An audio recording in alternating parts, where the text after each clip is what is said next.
नमस्कार दोस्तों, स्वागत है आप सबका भद्रा इस अकेडमी में। आज का डेट है 7 मई 2024 एंड दिल्ली के करंट अफेयर्स के न्यूज़ एनालिसिस के डिस्कशन में मैं शुभदीप आप सभी का स्वागत करता हूं। चलिए सबसे पहले हम लोग डिस्कस कर लेते हैं आज का ये इंपॉर्टेंट आर्टिकल असम ट्रिब्यून्स के एडिटोरियल पेज से।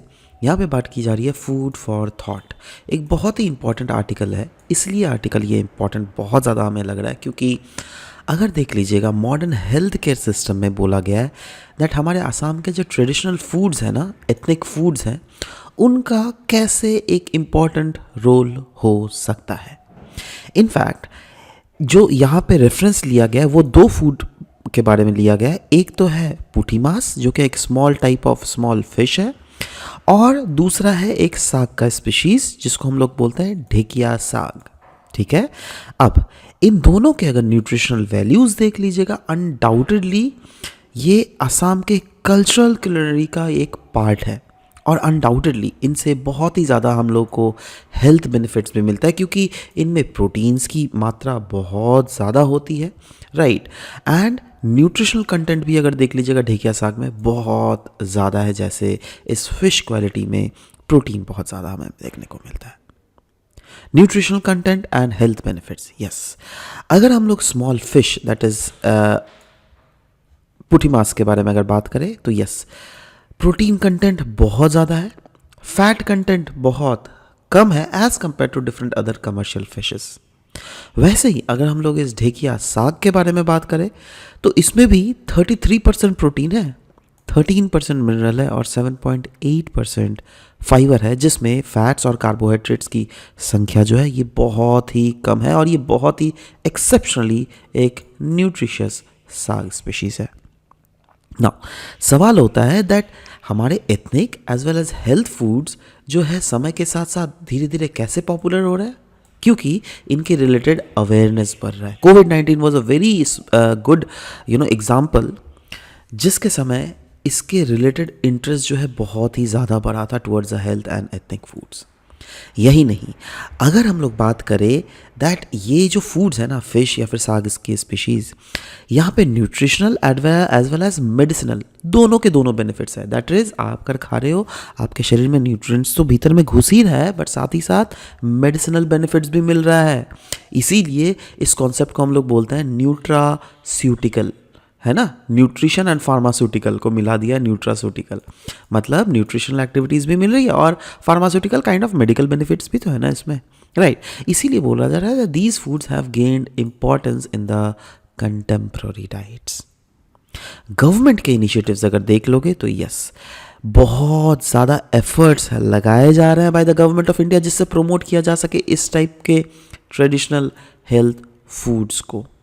ट्रेडिशनल एंड मॉडर्न फूड्स की अगर बारे में बात करें, एक छोटा सा कंपैरिजन की अगर बात करें, देखो ट्रेडिशनल फूड की जहाँ तक बात करें ना तो उसमें प्रोटीन, डाइटरी फाइबर्स, मिनरल्स बहुत ज़्यादा होता है, बट साथ ही साथ कार्बोहाइड्रेट्स और फैट्स जो है ये रिस्पेक्टिवली कम होता है। बट वहीं पर इसकी अगर साइंटिफिक वैलिडेशन की बात करें, यस, बहुत ज़्यादा ट्रेडिशनल फूड्स के ऊपर स्टडीज़ भी कैरी फॉरवर्ड की गई है जिसमें पाया गया है दैट बहुत समय तो आयुर्वेदा के अलग अलग एस्पेक्ट्स में ये इसके बारे में लिखे गए हैं दैट यस, इनको इसलिए प्रेफर किया जाता है क्योंकि इनमें एंटीऑक्सीडेंट्स की भी मात्रा बहुत ज़्यादा होती है और सेकेंडरी मेटाबॉलिटिक्स की भी मात्रा बहुत ज़्यादा होती है as compare to the modern traditional foods, right. Next, environmental and economic benefits की भी अगर इनकी बात करें तो यस, सबसे पहले हम लोग बात करेंगे सस्टेनेबिलिटी की। बहुत सारे एथनिक फूड्स पर्टिकुलरली जो कि नॉर्थ ईस्ट इंडिया में मिलते हैं, they are organically grown without harming the environment. बिना इन्वायरमेंट को ग्रो किए इनको ऑर्गेनिकली ग्रो किया जाता है और इससे फ़ायदा ये है ना दैट आपको तो अच्छा सेहत मिलता ही है, बट साथ ही साथ लोकल मार्केट्स में जो है प्रोडक्ट्स की कमी नहीं होती है। क्यों? क्योंकि लोकल मार्केट में जो नॉर्मल लोग हैं उनको कम दामों में एक बहुत ही स्वादिष्ट एज वेल एज बहुत ही न्यूट्रिशियस फूड मिलता है और इससे फ़ायदा ये भी होता है दैट इनका इनकम जो सोर्स है फॉर लोकल कम्युनिटीज़ वो भी एक बरकरार रहता है ना। अगर इसकी एडवोकेसी की बात करें तो यस, क्लियरली इस आर्टिकल में बोला जा रहा है कहीं ना कहीं हमें एथनिक फूड्स को प्रमोट करने के बारे में बात करना चाहिए और रीसेंट ट्रेंड कहीं ना कहीं शो कर रहा है दैट यस, एथनिक फूड्स इन आसाम का जो डिमांड है वो धीरे धीरे बढ़ रहा है। क्यों? क्योंकि अगर आसाम में देख लीजिएगा, अलग अलग जगह में आप देखिए, आप 5 साल पहले या फिर 10 साल पहले देखिए और आज देखिए, number of restaurants in Assam of course prosper कर रही है ना, ज़्यादा बढ़ रहा है ना। इसका अब रेस्टोरेंट ज़्यादा क्यों आएंगे? क्योंकि लोगों का डिमांड बढ़ रहा है ना। तो इससे क्लियरली दिख रहा है दैट जी हाँ, एथनिक फूड्स का भी डिमांड बढ़ रहा है। और इससे फ़ायदा ये भी हो रहा है दैट लोकल कम्युनिटी जो है वो भी एम्पावर्ड हो रहे हैं। क्यों लोकल कम्युनिटीज़? मतलब क्या? वो फार्मर्स जो कि ये चीज़ों को उगाते हैं, क्योंकि उनका एक सोर्स ऑफ लाइवलीहुड बन जा रहा है, राइट। और इससे फ़ायदा जो है पर्टिकुलरली वुमेन सेक्शन को हमें बहुत ज़्यादा मिलने को मिल रहा है, जो कि tribal as well as various ethnic communities से बिलोंग करते। तो ऑन एन कंक्लूजन क्लियरली ये बोला जा रहा है दैट यस, हमें जो हमारे एथनिक फूड्स हैं उनका promotion as well as consumption को प्रमोट करने की बहुत ज़्यादा ज़रूरत है, क्योंकि इससे हेल्थ बेनिफिट्स तो हमको मिलता ही है, बट साथ ही साथ इनडायरेक्टली कल्चरल हेरिटेज भी हमारा बचा हुआ रहता है, और ओवरऑल डेवलपमेंट जो है इस रीजन में सस्टेनेबल वे से हमें होता हुआ देखने को मिलता है। ठीक है, so this was about this article. Next हम लोग बात करेंगे फेल्ड टॉक्स। जी हाँ, अभी कहीं ना कहीं पीस नेगोशिएशंस की बात की गई थी between Hamas and Israel, but अभी देखने को मिल रहा है दैट ये पीस नेगोशिएशन तो कुछ होने से ही रहा है। इनफैक्ट 5 घंटे पहले का न्यूज़ मैंने देखा है दैट फिर से इसराइल ने हमास के ऊपर हमला बोला, राइट। तो ये सब चीज़ें कंटिन्यूड है ना। सो इस सिचुएशन की अगर बात करें, यस अनडाउटेडली ये सिचुएशन बहुत ही ज़्यादा ग्रिम देखने को मिल रहा है, क्योंकि यहाँ पे सिविलियंस की मौत हो रही है। बोला जा रहा है 34,600 पैलेस्टीनियंस को अभी तक मार दिया गया, जिसमें अराउंड 77,000 सो अभी इंजर्ड है। इंजर्ड मतलब हॉस्पिटलाइज किए हुए हैं, है ना। ग्लोबल कंसर्न अगर देख लीजिएगा, यस इंटरनेशनल कम्युनिटी जो है वो कहीं ना कहीं अलग अलग वे से अपने कंसर्न्स को एक्सप्रेस कर रही है दैट ये जो ह्यूमैनिटेरियन कॉन्फ्लिक्ट चल रहा है इस जोन में, वेस्ट एशिया में, राइट। तो इसका आउटकम क्या होगा? ये तो एक नेगेटिव प्रेसिडेंट सेट कर रहा है दैट एक देश दूसरे देश के ऊपर कंटिन्यूसली बमबारी किए जा रहा है, बट दुनिया की जो मेजर वर्ल्ड कम्युनिटीज़ है वो कहीं ना कहीं मौन है। मेडिशन एफर्ट्स, जी हाँ, कि ये भी क्या कहते हैं, कतर जो क्या होस्ट कर रहा था हमास के पॉलिटिकल ऑफिस को, और इजिप्ट जो क्या सपोर्ट किया जा रहा है बाय यूएस है, ये एक्ट कर रहा है एज अ की मीडिएटर, जिससे क्या सीज फायर को यहाँ पे किया जा सके, राइट। बट कहीं ना कहीं देखने को मिल रहा है दैट रीसेंट नेगोशिएशंस जो चले थे वो एंड हो गया है बिना कोई एग्रीमेंट के। क्यों? क्योंकि बोला जा रहा है यहाँ पे इजराइल का डायरेक्टली इन्वॉल्वमेंट यहाँ पर था ही नहीं, राइट। तो सवाल होता है दैट क्यों निगोशिएशंस फेल हो रहा है? क्योंकि देखो दोनों साइड जो है अपने तरीके से देखो निगोशिएशन मतलब क्या होता है, मैं भी थोड़ा पीछे हटूं, आप भी थोड़ा पीछे हटो, और हम लोग एक मिडिल ग्राउंड में पहुंच सके, इसी को तो निगोशिएशन कहते हैं। अब यहाँ पे इजराइल और हमास का डिमांड अलग अलग डायरेक्शन में जा रहा है। इजराइल क्या बोल रही है that hundreds of Palestinian prisoners जो हमारे पास है हम लोग उसको छोड़ देंगे, बट आपको जो इजराइल के 20 से 33 हॉस्टेजेस हैं उनको छोड़ना पड़ेगा, है ना। और हम लोग टेम्प्ररी एक लगाम लगाएंगे दैट हाँ टेम्प्ररी कोई भी यहाँ पर वॉर ख़त्म कर देंगे टेम्प्ररी के लिए, राइट, है ना। और साथ ही साथ अबाउट 100 हॉस्टेजेस जो कि गाजा में हैं ऑलरेडी उसको भी छोड़ना पड़ेगा। बट हमास बोल रही है that it calls for an end to war, इस वॉर को ही ख़त्म करो, और कहीं ना कहीं इजराइल के जो फोर्सेस हैं गाजा में उसको आप विदड्रॉ करो। ये इजराइल नहीं करना चाहती है। तो सवाल होता है what are the political consequences of the failed talks. तो यहाँ पे बोला जा रहा है दैट एक इमिनेंट थ्रेट हमको देखने को मिल रहा है that Israel has stated it will proceed with invasion in Rafah. देखो इजराइल ने बोला, और मैंने जैसे बोला ना 5 घंटे पहले का ही ये न्यूज़ दिखा रहा हूँ। ये जो आर्टिकल छपा है आसाम ट्रिब्यून में ये शायद रात को 12-1 बजे छपा होगा, है ना। बट अभी 5 घंटे पहले दैट इज़ अराउंड सुबह के 2-3 बजे के आसपास का मैं बात कर रहा हूँ, तभी अचानक से ऐसा न्यूज़ आ रहा है दैट यस इजराइल ने ऑलरेडी राफा में बमबारी कर दी। राफा कौन सा जगह? Yes this is a part of Rafah that I am talking about. और इजराइल ने बोला है दैट इससे जो है बहुत सारे मिलियंस ऑफ गाजा पीपल जो कि ऑलरेडी साउथ गाजा में सिचुएटेड है ये लोग तो डिस्प्लेस होंगे ही, बट साथ ही साथ हमास फाइटर जो है वो भी, ऐसा इजराइल के द्वारा बोला जा रहा है दैट हम तो टारगेट करेंगे हमास के फाइटर्स को, ठीक है। So what is the humanitarian crisis that we are observing here? यहाँ पे बोला जा रहा है कि इन्वेजन किया जाएगा of Rafah is likely to endanger numerous civilian war, जो क्या हो भी रहा है. So undoubtedly guys, the situation in Gaza is very very grim and the world community must focus on this region. Right. Possible outcomes and recommendation क्या बोला जा रहा है दैट यस, कहीं ना कहीं डायलॉग्स को रिन्यू हमको करना ही पड़ेगा जिससे कंक्लूजन में आया जा सके. और इंटरनेशनल रोल का एक बहुत ही इंपॉर्टेंट रोल है क्योंकि दुनिया की कम्युनिटी को एक साथ आना ही पड़ेगा एज अ मीडिएटर. और यस, जो प्रेशर करना पड़ेगा इजराइल को दैट यस आप इन जो इस कॉन्फ्लिक्ट को आप इतना बढ़ा रहे हैं उसको कहीं ना कहीं अब लगाम देने की बहुत ज़्यादा ज़रूरत है. And there is need to continue talk. मतलब बोला गया दैट ये एम्फेसाइज कर रहा है that sustain dialogue is the only feasible solution जिससे इस क्राइसिस को गाज़ा में एंड किया जा सकता है.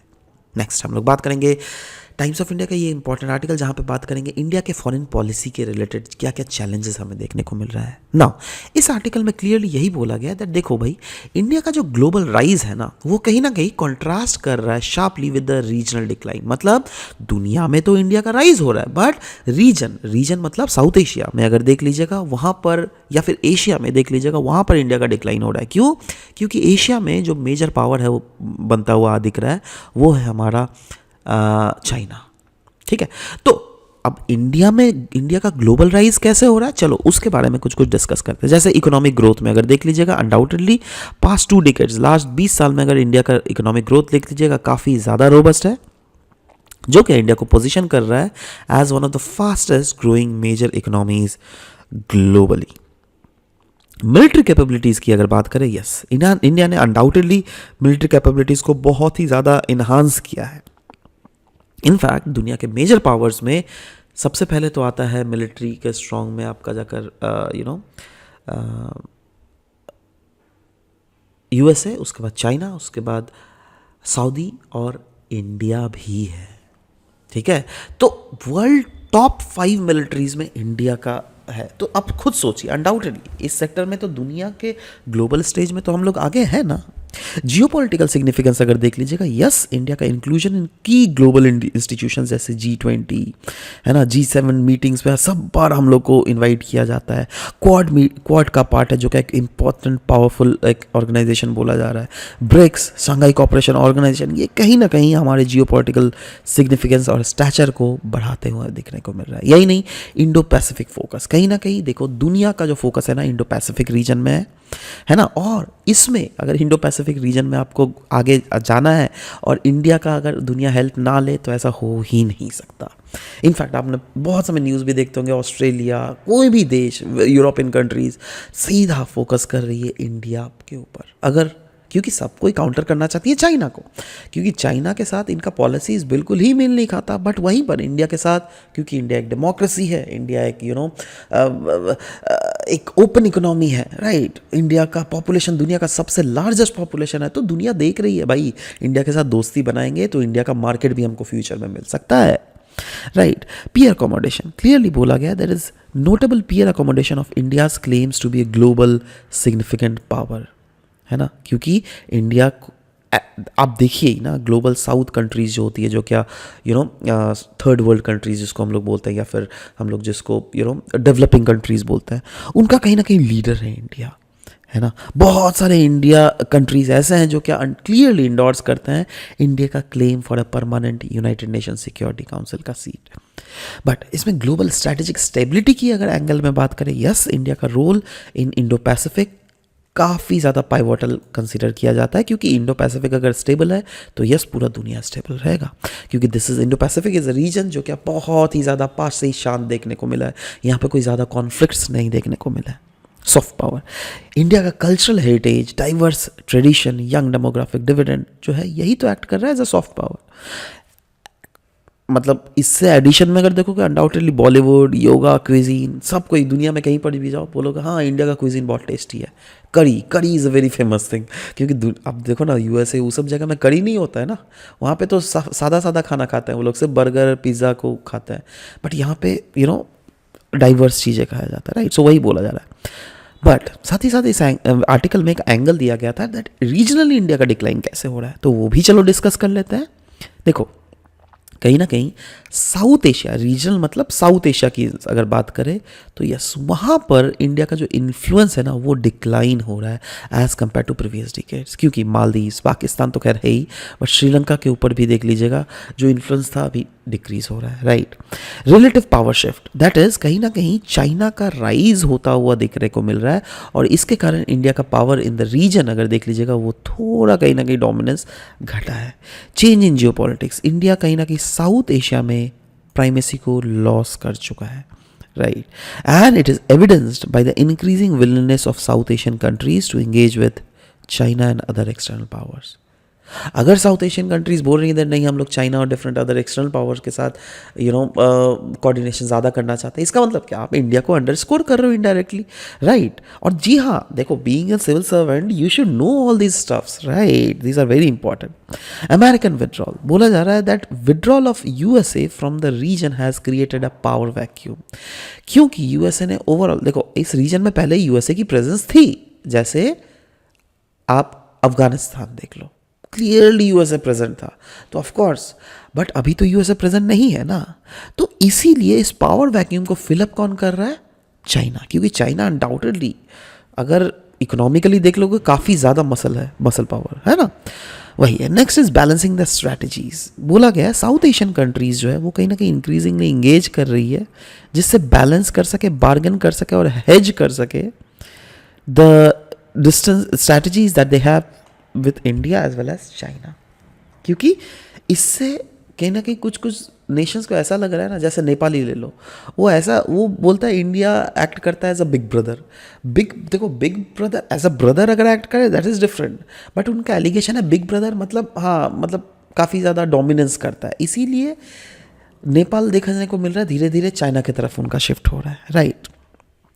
चाइनीज राइज, चाइना का जो राइज है in South Asia coupled with this belt and road initiative in the region, इसने भी कहीं ना कहीं पावर जो है चाइना के फेवर में थोड़ा डाल दिया हुआ है, और साउथ एशिया में एज अ जियोपॉलिटिकल कंस्ट्रक्ट अगर देख लीजिएगा कहीं ना कहीं इंडिया का रोल इसमें मार्जिनलाइज हुआ है, मतलब the way India was dealing with these country in the past and the way it is dealing with these countries at present has changed substantially. So सवाल होता है that ग्लोबल लेवल में तो India का structure बढ़ रहा है, but regional level में अगर घट रहा है तो इसको बैलेंस करने के लिए करे तो करे क्या, इसको बैलेंस करने के लिए बोला जा रहा है जियोपॉलिटिकल एडेप्टेशन करना पड़ेगा, दैट इज़ कहीं ना कहीं हमको अपने फॉरेन पॉलिसी को मॉडर्नाइज करना पड़ेगा जिससे हमारी फॉरेन पॉलिसी अलाइन हो सके with the changing geopolitical landscape. Recognize करना पड़ेगा हमको रीजनल शिफ्ट को, कहीं ना कहीं एक्नॉलेज करना पड़ेगा that yes significant changes regions में आ रहे हैं, और पास्ट 15 ईयर्स में अगर इन चेंजेस को देख लोगे बहुत ज़्यादा डायनामिक चेंज हुआ है, इसलिए हम लोग को लेवरेज करना पड़ेगा अपने स्ट्रेंथ को, दैट इज़ प्रायोरिटाइज करना पड़ेगा इंडिया का स्ट्रेंथ को instead of direct competing with China, और मैरीटाइम एडवांटेज को हम लोगों को कैपिटलाइज करने की ज़रूरत है। क्यों? क्योंकि इंडिया का मैरीटाइम पावर अगर देख लीजिएगा एक्सट्रीमली ज़्यादा है, राइट। तो इसको अगर हम लोग कैपिटलाइज करें तो अनडाउटेडली आजू बाजू वाले देशों के साथ हमारे ट्रेड्स भी बढ़ेंगे और स्ट्रैटेजिक अलायंसेस भी बढ़ेंगी, कहीं ना कहीं इंगेज करना पड़ेगा हमको नेबर्स के साथ, और हम लोग को गुजराल डॉक्ट्रिन के तहत काम करने की ज़रूरत है, जहाँ पर हम लोग को नेबर्स को फेवर तो करना है but we should not expect something from them in return, right. Next is expanding partnership, collaborate करना पड़ेगा हमारे एलाइज के साथ जिससे इंगेज किया जा सके उन कंट्रीज के साथ, and allies are what, Sri Lanka, Maldives, Bangladesh, these are nearby countries, so we should cooperate with them, जिससे क्या वो लोग इंडो पैसिफिक स्ट्रैटेजी के साथ अलाइंग हो और चाइना लेड इनिशिएटिव से दूर जा सके, of course, right. Next is soft power का यूटिलाइज करना पड़ेगा हमें, जिससे क्या हम लोग जो भी कॉन्फ्लिक्ट है जो कि दुनिया में चल रहा है उस कॉन्फ्लिक्ट से दूर जा सके, एंड ऑफ कोर्स इंडिया के भी जिससे स्टैचर बढ़ सके, और कहीं ना कहीं डिप्लोमेसी ऑफ डेवलपमेंट हमको करना पड़ेगा, दैट इज़ हम लोग अगर दूसरे देशों के साथ अगर डिप्लोमेसी कर रहे हैं ना तो हमें बार बार उनको फोकस करवाना पड़ेगा दैट देखो we want your development at the same time we want our development also, right. और कोई भी देश, आप खुद सोचो ना, मैं अगर आपसे दोस्ती करूंगा और मैं आपको बोलूँगा देखो भाई हम लोग आप के साथ जो दोस्ती करना चाहते हैं जिससे कि हम भी आगे बढ़ सके आप भी आगे बढ़ सको, तो क्यों नहीं आप दोस्ती करोगे, बिल्कुल करोगे, राइट। और इसके लिए हम लोग को जो देश है, डिफरेंट देशों के साथ जो भी हम लोग निगोसिएशन करें, जो भी डिप्लोमेसी करें, उसमें हम हमारे अपने जो इनिशिएटिव्स है देश के, जैसे make in India, smart cities, इन सब चीज़ों को भी प्रोमोट करने की ज़रूरत है। आत्मनिर्भर भारत, है ना, डिफेंस, क्योंकि इंडिया का एम क्या है, दैट हम फ्यूचर में डिफेंस इक्विपमेंट्स को भी बाहर में ज़्यादा से ज़्यादा एक्सपोर्ट कर सकें। तो इन सारे चीज़ों को हमको फोकस करके करने की ज़रूरत है, तभी हम इंश्योर कर सकते हैं दैट हमारा देश जो है वो आगे बढ़ेगा, right. So this is all about the discussion that we had for this session. मिलते हैं नेक्स्ट सेशन में। Till then bye bye, take care.